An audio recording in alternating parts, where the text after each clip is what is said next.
مختار کی فضیلت میں 150 حدیثیں، مذمت میں صرف 2، جن میں سے ایک کی تو یہ حالت کہ جو مذمت میں لگ رہی تھی وہ بھی آگے چل کے فضیلت میں تبدیل ہو گئی۔ مگر ہمارے لیے مختار کی فضیلت کی ساری حدیثیں ایک طرف، اتنا جملہ ہی کافی ہے کہ چوتھے امام نے ہاتھ اٹھا کے اس طرح سے دعا دی تھی۔ کون سی روایت میں پڑھ رہا ہوں اس وقت؟ مختار نامہ ہی میرا موضوع ہے تو مصائب بھی جہاں جہاں ممکن ہوگا۔ منہال کوفی، بہت مشہور صحابی ہیں امام کے، کوفے میں رہتے ہیں، حج کے لیے آئے، اور حج ہو نہیں سکتا جب تک کہ آپ معصوم کی زیارت نہ کریں۔ وہ طواف نہیں ہے، تیرے مقدر کا چکر ہے، وہ جو ایک مصرع ہے اس ٹائپ کا، حج ہو نہیں سکتا۔ اصل حج کہتے ہی اسے ہیں کہ خانہ خدا کے گرد گھومنے کے ساتھ امام معصوم کی زیارت۔ یہ جملہ کل مختار نامے میں بہت اہم جملہ بننے جا رہا۔ اس جملے نے ہی اس آدمی کی جان بچا لی جو مختار کو قید سے نکال رہا تھا۔ کل کی بات، بس اتنی سی بات کہ منہال حج کے بعد مدینے آئے، روضہ رسول کی زیارت کی، اور چونکہ چوتھے امام کا زمانہ ہے، چوتھے امام کی بھی زیارت کی۔ جیسے ہی پہنچے امام نے دیکھا منہال اچھا تم کوفے سے آئے ہو؟ فرزند رسول جی ہاں۔ کہا کہ کوفے کے کیا حالات ہیں؟ کہا مولا آج کل تو بہت اچھے حالات، مختار اچھی طرح سے آپ کے بابا اور آپ کے خاندان کے ظالموں سے انتقام لے رہے۔ چوتھے امام نے کس کا نام لیا؟ اپنے بابا حسین کے گلے پہ خنجر چلانے والے شمر کا؟ نہیں۔ اپنے جوان بھائی اکبر کے سینے میں برچھی اتارنے والے کا؟ نہیں۔ اپنے چچا کے بازو قلم کرنے والے کا؟ نہیں۔ چوتھے امام نے جیسے ہی یہ سنا کہ منہال ایک بات بتاؤ، ہرملہ پکڑا گیا کہ نہیں پکڑا گیا؟ اللہ اللہ، میرا چوتھا امام، دیکھیے کچھ لفظ ہم امام کے لیے استعمال کرتے ہیں لیکن وہ توہین کے لیے نہیں ہے کہ بےکس امام، مظلوم امام، لاچار امام، کہ اصل جملہ ہے حکم خدا کے آگے لاچار، طاقت ساری رکھتے ہیں، خدا نے روک دیا، رک گئے۔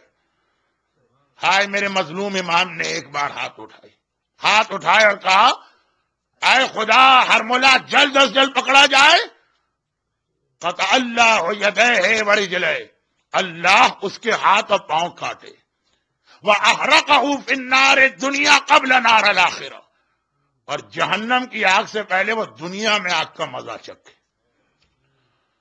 جناب خدیجہ کے فضائل میں ایک جملہ آپ سنتے ہیں کہ قرآن نے کہا وَوَجَدَكَ عَائِلًا فَأَغْنَىٰ، اے حبیب ہم نے تمہیں تنگ دست پایا تو غنی کر دیا۔ ہم کہتے ہیں نا کہ اللہ کہہ رہا ہم نے غنی کیا، دولت خدیجہ سے غنی ہوئی، عمل خدیجہ کا ہے، اللہ اپنی طرف نسبت دے رہا۔ الم یجدک یتیما فآویٰ، ہم نے تمہیں یتیم پایا تو اپنی پناہ میں لیا۔ ابو طالب پناہ دے رہے ہیں اور خدا کہہ رہا میں پناہ دے رہا ہوں۔ ابو طالب کے عمل کو اللہ نے اپنا عمل کہا، خدیجہ کے عمل کو اللہ نے اپنا عمل کہا، اور یہاں پر امام فرما رہے ہیں کہ اے خدا ہرملہ کے ہاتھ پاؤں کاٹ اسی دنیا میں، اور آخرت کی آگ سے پہلے دنیا کی آگ میں جلا۔ اور یہ عمل کس نے کیا؟ مختار نے۔ عمل مختار کا ہے، امام اللہ کی طرف نسبت دے رہے، اسی لیے بعض علماء مختار کا لقب کہتے ہیں خدائی تلوار، وہ جو عمل کر رہا ہے خدا اپنی جانب نسبت دے رہا ہے۔ منہال نے دعا سنی اور بس زیارت ہو گئی، کوفے میں آ گئے۔ ابھی کوفے میں انٹر ہوئے ہیں، حج کر کے آ رہے ہیں، گھر بھی نہیں گئے، ابھی کوفے کے دروازے سے گھر جا رہے ہیں، دیکھا مجمع دوڑا جا رہا، مجمع بھاگا جا رہا، ایک بہت بڑا مجمع، سب ایک طرف جا رہے ہیں۔ گھبرا کے کہا بھائی کیا ہو گیا، کہاں جا رہے ہو؟ کہا ہم کناسا میں جا رہے ہیں۔ کناسا میں ایک بہت بڑا میدان تھا۔ بھائی کیوں جا رہے ہو؟ کہا ابھی ہرملہ پکڑا گیا ہے، ظالم اتنے دنوں سے چھپا بیٹھا تھا، ابھی ہرملہ پکڑا گیا ہے، مختار نے کہا سب آدمی وہاں پہنچے، مجمع عام میں سزا دی جائے گی۔ بس ایک بار منہال نے اپنی سواری کا رخ پھیر لیا۔ حج سے آدمی کتنا تھکا ہوا تھا، نہیں جانا گھر، جا کے اس ہرملہ کے انجام کو دیکھنا ہے۔ وہاں پہنچے، مختار بھی آئے آخر میں، منہال کو دیکھا، پہچانتے ہیں کہ امام کے صحابی، کہا منہال ابھی تم سے بات کرتا ہوں، پہلے تمہیں ہرملہ کو سزا دو۔ اور ایک بار ہرملہ کے ہاتھ کٹوائے، پاؤں کٹوایا، آگ میں ڈال کے زندہ جلایا۔ منہال نے کہا سبحان اللہ، اللہ اکبر، مختار نے کہا کہ ٹھیک ہے، اللہ کی تسبیح اور تکبیر ہر وقت کی جا سکتی ہے، اس وقت کیوں کی؟ کہا اس لیے کہ میں نے مدینے سے رخصتی ہوا، اپنے چوتھے امام کا جملہ سنا تھا کہ اللہ اس کے ہاتھ پاؤں کٹوائے، جو جو امام کہہ رہے اسی طرح سے ہرمولا کا انجام میں نے دیکھا، وہی ترتیب کے ساتھ پہلے ہاتھ کٹا، پھر پیر کٹے، پھر آگ میں جلایا گیا، ابھی میرے آقا مولا نے یہ جملہ کہا ہے۔ مختار نے گھبرا کے کہا واقعا ایسا ہی ہوا ہے؟ منہال کہتے میں گواہ ہوں۔ مختار گھوڑے سے اترے، زمین کناسا پہ سجدہ کیا، خدا بندے تیرا شکر ہے میں دعائے امام سجاد پورا کرنے والا بنا، میں تمنا امام سجاد بنا۔ تو 156 روایتیں فضیلت کی ایک طرف، یہی کتنی بڑی سعادت ہے کہ مختار دعائے سجاد کی تعبیر بن کے آ رہے، تمنا سجاد، مراد سجاد ہمارے سامنے پوری ہو رہی، مگر اس سے کچھ پہلے، ہرملا کا ہاتھ اور پاؤں کٹنے سے کچھ پہلے ایک ایسا ماحول کناسا میں بن گیا کہ کیا کسی مجلس میں وہ گریا ہوا ہوگا جو کوفے کے اس میدان میں ہو رہا ہے، کیونکہ مختار نے کہا تھا ہرملا اتنا بتا دو کہ تو نے میدان کربلا میں کیا کیا تھا۔ کہا کہ اے مختار اتنا سن لے، میں تیر اندازوں کا سردار بھی تھا اور عرب کا سب سے بڑا تیر انداز۔ جنگ شروع ہوتے ہی ہمارے ساتھ میرے پاس آیا، کہا ہرملا میں تمہیں چھوٹے موٹے کاموں کے لیے زحمت نہیں دوں گا، تم ایک کونے میں بیٹھ کے آرام کرو، تمہاری جو فوج ہے، تمہارے جو شاگرد ہیں، تمہارے جو نیچے والے، ان کو لے کے جاتا ہوں، جب کبھی معاملہ اتنا خطرناک ہوگا کہ جنگ میرے کنٹرول سے باہر ہوگی صرف اس وقت تمہیں بلاؤں گا۔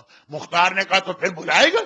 کہا کہ بس پورے کربلا میں صرف 3 بار مجھے بلایا گیا، مجھ سے کہا گیا کہ تمہیں تین تیر مارنا ہے، پورے کربلا میں نے 3 مارے، مگر عزاداروں یہ 3 تیر کربلا کے ظالموں کے تمام مظالم پہ بھاری ہو گئے۔ مختار کہتے ہیں پہلا تیر کیا تھا؟ کہا کہ ایک بار عمر صاحب پورا دن صبح سے دوپہر سے سپہر مجھے کوئی کام ہی نہیں دیا گیا، آرام سے بیٹھا ہوں، سپہر کے قریب عمر صاحب گھبرایا آیا، کہنے لگا ہرمولا اب تیری ضرورت پڑی ہے۔ حسین کا بھائی عباس گیا فرات کے کنارے، پانی بھر کے آیا، ہم نے اس کا دائنا ہاتھ کٹوایا، وہ نہیں رکا، بایاں ہاتھ کٹوایا، نہیں رکا، اس کے سارے جسم میں تیر بے بس ہو گئے، وہ نہیں رکا۔ اے ہرمولا کیا تم سوچ سکتے ہو دونوں ہاتھ کٹنے کے بعد بھی کٹے ہوئے ہاتھوں سے عباس ایسا جہاد کر رہا کہ میری 30,000 کی فوج عباس کو نہیں روک پا رہی ہے۔ یہ پانی اگر خیمے میں پہنچ گیا غضب ہو جائے گا،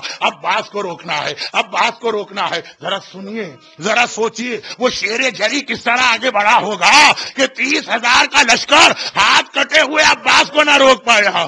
ہرملا کہتا ہے کہ جب میں نے یہ سنا، بسر سعد نے مجھے بلایا، ایک مرتبہ میں چلا، میں نے دیکھا واقعاً عباس کے بدن پہ کوئی جگہ بھی بغیر تیروں کے نہیں ہے، تبھی تو وہ معمار۔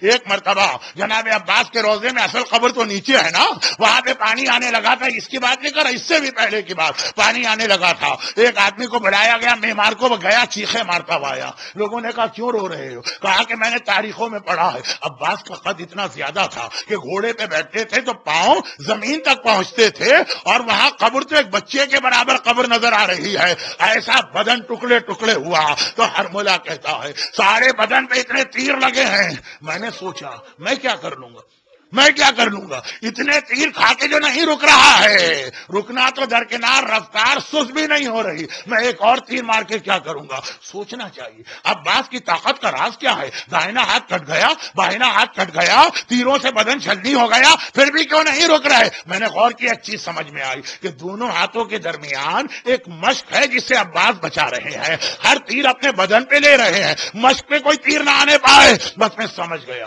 عباس کی طاقت کا راز یہ مشق ہے، ہر سپاہی عباس کے بدن پہ تیر مار رہا ہے۔ میں نے اپنی کمان میں 3 بھال کا پہلا تیر جوڑا، عباس کے بدن پہ نہ مارا، مشق سکینہ پہ مارا، ایک بار پانی بہا اور بس عباس بھی گویا ختم ہو گئے۔ اب ایک بار عباس گھوڑے سے زمین کربلا پہ گرے، پہلی بار کا آقا میرا آخری سلام لیجئے، اور جب حسین سرہانے آئے عباس سے پوچھا عباس تمہاری بھی کوئی حاجت ہے؟ کہا صرف ایک حاجت ہے، جب پیدا ہوا تھا پہلی زیارت آپ کے چہرے کی تھی، دنیا سے جا رہا ہوں آخری زیارت آپ کی کرنا چاہتا ہوں، مگر ایک آنکھ میں تیر لگ چکا ہے، دوسری آنکھ میں خون جمع ہے، مولا اگر میرے ہاتھ اس قابل ہوتے اپنے ہاتھوں سے خون صاف کرتا، بس ذرا یہ خون صاف کیجئے۔ حسین نے ابا کے دامن سے عباس کی آنکھ سے خون پوچھا، عباس نے آنکھیں کھولی، آخری زیارت حسین کی حسین نے کہا عباس